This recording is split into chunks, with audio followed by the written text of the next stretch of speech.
Chapter क्या है? हमारा सौरमंडल। सूर्य जो है सौर परिवार का मुखिया है, ठीक ना।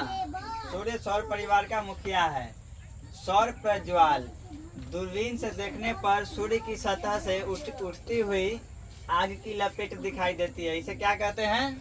सौर प्रज्वाल। सौर प्रज्वाल, ध्यान से सुनना। दूरबीन से देखने पर सूर्य की सतह से उठती हुई पृथ्वी की लपेट दिखाई देती है। इसे हम क्या कहते हैं? सौर प्रज्वाल। उसके बाद देखना, हमारी पृथ्वी सूर्य से कई गुना बड़ा है। पृथ्वी जो है सूर्य से कई गुना बड़ा है।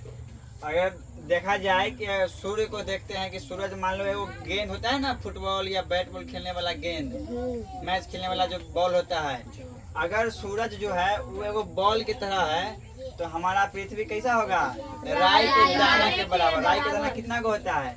सूर्य इतना बड़का, मतलब गेंद जो होगा मान लो इतना बड़का है तो राई के दाना इतनी को होता है, ठीक ना।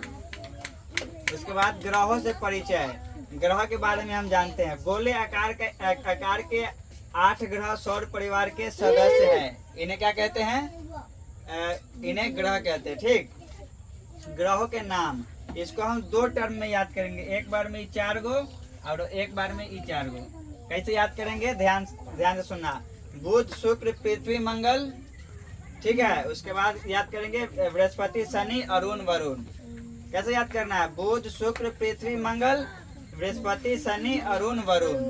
उसके बाद देखते हैं, मंगल ग्रह को लाल ग्रह हम लोग कहते हैं, सब जानता है, ठीक ना। लेकिन मंगल ग्रह को लाल ग्रह किस लिए कहते हैं? क्योंकि उसका रंग जो है लाल रंग है, ठीक ना। सभी ग्रह सूर्य का चक्कर लगाते हैं। किसका चक्कर लगाते हैं? ठीक है, बंद करो। सूर्य के प्रकाश को पृथ्वी तक पहुंचने में कितना समय लगता है? 8 मिनट 20 सेकंड लगते हैं। सूर्य के प्रकाश को पृथ्वी तक पहुंचने में 8 मिनट 20 सेकंड लगते हैं। आसमान में टिमटिमाते तारा, कभी कभी देखना तारा जो है वो टिमटिमाते रहेगा, ठीक ना। बुझते रहेगा, उगते रहेगा, कहीं अन्हार हो जाएगा, ठीक ना। तो कैसे होता है? तारे वायुमंडलीय अपवर्तन के कारण टिमटिमाते हैं। किसके कारण टिमटिमाते हैं? वायुमंडलीय अपवर्तन के कारण। वायुमंडल में मौजूद हवा की परतें तारों से आने वाली प्रकाश की किरण को अलग अलग तरीके से मोड़ती है। क्या करती है? अलग अलग तरीके से मोड़ती है। इस वजह से तारों की रोशनी आंखों में प्रवेश करने लगती है। कहाँ? आंखों में प्रवेश करने लगती है, ठीक है। आंखों में प्रवेश करने लगती है। प्रवेश करने आंखों में जब प्रवेश करने लगती है तो प्रवेश करने के बाद देखना, आंख मतलब तारा जो है और आंख के बीच का संबंध होगा तो देखने से लगेगा कि तारा जो है झिलमिला रहा है, ठीक ना, या टिमटिमा रहा है, ठीक ना। अब क्या देखते हैं? पृथ्वी हमारा घर है। यह एकमात्र ऐसा ग्रह है जहाँ जीवन मिलता है। यानी सूर्य का जो ग्रह जो है 8 जो है, उसमें पृथ्वी जो ऐसा ग्रह है जिसपे हमारा जीवन क्या है? संभव है, वहाँ पे हम रहते हैं। क्योंकि यहाँ जल और जीवन के लिए आवश्यक गैस मौजूद है। अंतरिक्ष से देखने पर पृथ्वी नीली नजर आती है। कैसे नजर आती है? नीली। पृथ्वी के 71% भाग पर क्या है? जल, ठीक ना। और 29% भूभाग पर क्या है? स्थल। स्थल मतलब रहने वाला जगह, जहाँ हम, जैसे अभी हम लोग यहाँ पे है, स्थल में आता है। जलीय भाग के अधिक होने के कारण प्रकाश का अपवर्तन अधिक होता है। क्या होता है? अधिक प्रकाश का अपवर्तन अधिक होता है, जिसके कारण यह ग्रह कैसा दिखता है? नीला दिखता है, ठीक है। आगे देखते हैं उपग्रहों की सैर। ग्रहों के अलावा सौर परिवार के क्या होते हैं? उपग्रह होते हैं। जितने भी ग्रह हैं उन सबका कुछ न कुछ उपग्रह होते हैं और किसी किसी का नहीं भी होते। जैसे पृथ्वी का उपग्रह क्या है? चंद्रमा। हमारा जो पृथ्वी है उसका उपग्रह कौन सा है? चंद्रमा हमारा पृथ्वी का उपग्रह है।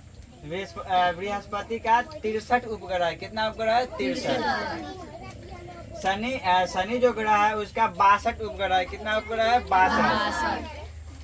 बुध और शुक्र का कोई उपग्रह नहीं है। मान लो हम क्वेश्चन पूछेंगे कि ऐसा कौन सा ग्रह है जिसका कोई भी उपग्रह नहीं है, तो उसका क्या जवाब देना? बुध और शुक्र का, ठीक है। शनि का सबसे बड़ा उपग्रह कौन सा है? टाइटन। शनि जो ग्रह है उसका सबसे बड़ा उपग्रह टाइटन है। अब देखते हैं क्या? क्षुद्र ग्रह। सौर परिवार में तारों, ग्रहों एवं उपग्रहों के अतिरिक्त बहुत सारे छोटे छोटे पिंड भी सूर्य का चक्कर लगाते हैं, उन्हें क्या कहते हैं? क्षुद्र ग्रह। यानी सौर परिवार में तारा, ग्रह और उपग्रह जो है, इसके अतिरिक्त कई सारे क्या है, छोटे छोटे पिंड है जो किसका चक्कर लगाते हैं? सूर्य का चक्कर लगाते हैं। उसको उसे क्या बोलते हैं? क्षुद्र ग्रह।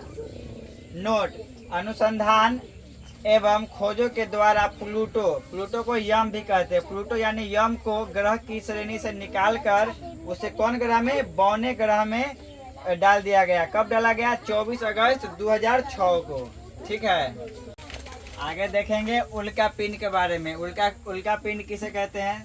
देखो, आकाश से टूटकर गिरते हुए पत्थर के छोटे छोटे टुकड़े मतलब कि क्या होते हैं? गिरते हैं, जो सूर्य के चारों ओर क्या करते हैं? चक्कर लगाने वाले पिंडों से टूटकर गिरते हैं, उन्हें क्या कहते हैं? उल्का पिंड। आकाश से टूटकर गिरते हुए पत्थर के छोटे छोटे टुकड़े होते हैं। क्या होते हैं? छोटे छोटे टुकड़े होते हैं, जो क्या करते हैं? सूर्य के चारों ओर चक्कर लगाने वाले पिंड जो होते हैं, जो सूर्य के चारों ओर चक्कर लगाते हैं, सूर्य के चारों ओर क्या करते हैं? चक्कर लगाने वाले पिंडों से, जो सूर्य का चक्कर लगाता है चारों ओर, वही पिंड से टूट करके गिरते हैं, उन्हें उल्का पिंड कहते हैं। आकाश गंगा जो है तारों की नदी है। क्या है? तारों की नदी। ब्रह्मांड में तारों के असंख्य यानी अनगिनत समूह को क्या कहते हैं? आकाश गंगा। ब्रह्मांड में 100 अरब आकाश गंगा है। कितने आकाश गंगा है? 100 अरब आकाश गंगा है।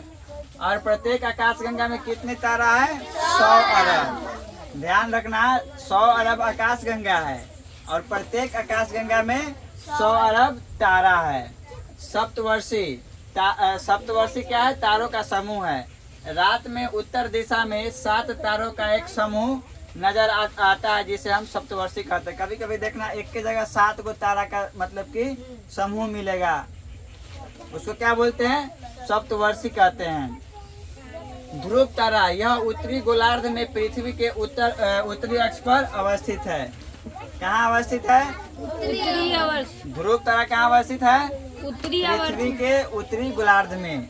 ठीक है, उत्तरी गोलार्ध में पृथ्वी के उत्तरी अक्ष पर। ठीक है, कहाँ स्थित है? पृथ्वी के उत्तरी अक्ष पर।